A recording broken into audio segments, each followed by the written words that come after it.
মেহমান আপ্যায়নের জন্য হোক কিংবা বাড়ির সকল সদস্যের জন্য হোক, প্রচণ্ড গরমে এরকম ঠান্ডা ঠান্ডা একটা ডেজার্ট যদি আমাদের বাসায় থাকে তাহলে আমাদের সকলের মন কিন্তু খুশিতে ভরে যায়।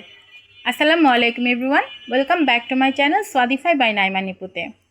আজকে আমি আপনাদের জন্য নিয়ে এসেছি কিছু সাধারণ উপকরণ দিয়ে তৈরি কিন্তু খেতে অসাধারণ এবং মন ঠান্ডা করার মতো একটি ডেজার্ট রেসিপি। আজ আমি আপনাদের করে দেখাবো কাস্টার্ড রেসিপি। রেসিপিটি তৈরির জন্য আমি একটি পাত্রে প্রায় 3 টেবিল চামচ কাস্টার্ড পাউডার নিয়ে নিচ্ছি। আরও নিচ্ছি হাফ কাপ ঠান্ডা দুধ। এই ঠান্ডা দুধটি দিয়ে আমি কাস্টার্ড পাউডারটি সুন্দর করে গুলিয়ে নিব। আপনারা এখানে ঠান্ডা দুধই ব্যবহার করবেন, গরম দুধ এখানে ব্যবহার করতে যাবেন না, তাহলে কাস্টার্ড পাউডারটি দলা পেকে যাবে। একটি চামচের সাহায্যে আমি কাস্টার্ড পাউডারটি এবং লিকুইড দুধ নেড়ে চেড়ে সুন্দরভাবে মিশিয়ে এক সাইড করে রেখে দিব। এখন চুলায় একটি পাত্র বসিয়ে আমি 3 কাপ লিকুইড দুধ দিয়ে দিব। আমি 4 কাপ লিকুইড দুধকে জাল করে 3 কাপের মতো করে নিয়েছি। চুলার জালটি আমি অন করে অনবরত আমি দুধটি নাড়তে থাকবো। এক পর্যায়ে আমি এর মধ্যে মিশিয়ে দিব কিছুটা কনডেন্স মিল্ক। এটি অপশনাল, আপনারা চাইলে নাও দিতে পারেন। কনডেন্স মিল্ক দিলে হবে কি, আপনার কাস্টার্ডটি খেতে অনেক মজা হবে। নেড়ে চেড়ে আমি দুধের সাথে কনডেন্স মিল্কটি মিশিয়ে দেওয়ার এক পর্যায়ে যোগ করব কিছুটা চিনি। এখানে আমি প্রায় 3 চা চামচ চিনি যোগ করেছি। আপনারা চাইলে কম বেশি ব্যবহার করতে পারেন আপনাদের টেস্ট অনুযায়ী। যেহেতু আমি এখানে কনডেন্স মিল্ক ব্যবহার করেছি, এই জন্য চিনিটা আমি একটু কম ব্যবহার করেছি। আপনারা যদি মিষ্টি পরিমাণ বেশি খেয়ে থাকেন তাহলে একটু বেশি ব্যবহার করতে পারেন। এখন সবগুলো উপকরণ আমি নেড়ে চেড়ে মিশিয়ে দিব এবং দুধটা জাল করতে থাকব।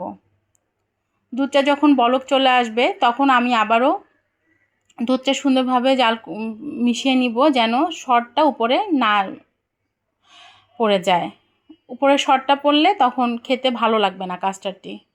এ পর্যায়ে আমি এর মধ্যে মিশিয়ে দিব আগে থেকে গুলিয়ে রাখা কাস্টার্ড পাউডারটি এবং নেড়ে চেড়ে দুধের সাথে কাস্টার্ড পাউডারটি ভালোভাবে মিশিয়ে দিতে হবে, যেন কাস্টার্ড পাউডারটি দলা পেকে না যায়।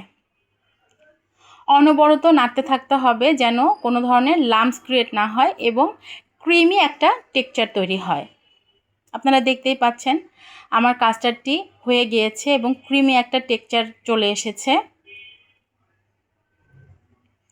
এখন চুলার জালটি অফ করে আমি অনবরত কাস্টার্ডটি ঠান্ডা হওয়ার জন্য নেড়ে চেড়ে মিশাতে থাকবো। ততক্ষণ পর্যন্ত মিশাতে থাকবো যতক্ষণ পর্যন্ত কাস্টার্ডটি ঠান্ডা না হয়ে যাবে। যখন মোটামুটি একটু ঠান্ডা হয়ে যাবে সে পর্যায়ে আমি কাস্টার্ডের উপরে একটা ঢাকনা দিয়ে দিব।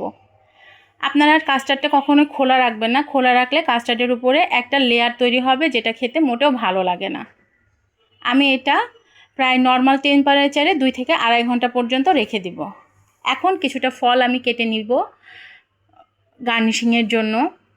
আমি এখানে নিয়েছি প্রায় 1 কাপ আপেলটা আমি কুচি করে নিয়েছি, 1 কাপ কলা, হাফ কাপ আঙ্গুর এবং হাফ কাপ বেদানা। সবগুলো উপকরণ আমি এখন কাস্টার্ডের মধ্যে দিয়ে দিব।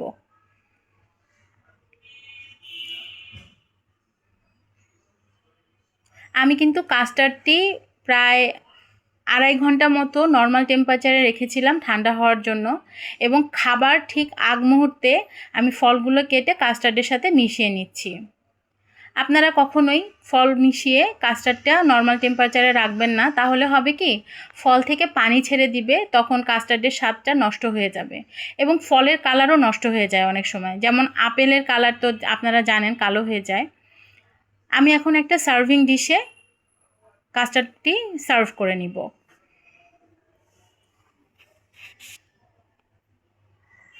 এখন উপর দিয়ে আমি ডেকোরেশনের জন্য কিছুটা বেদানা দিয়ে দিচ্ছি।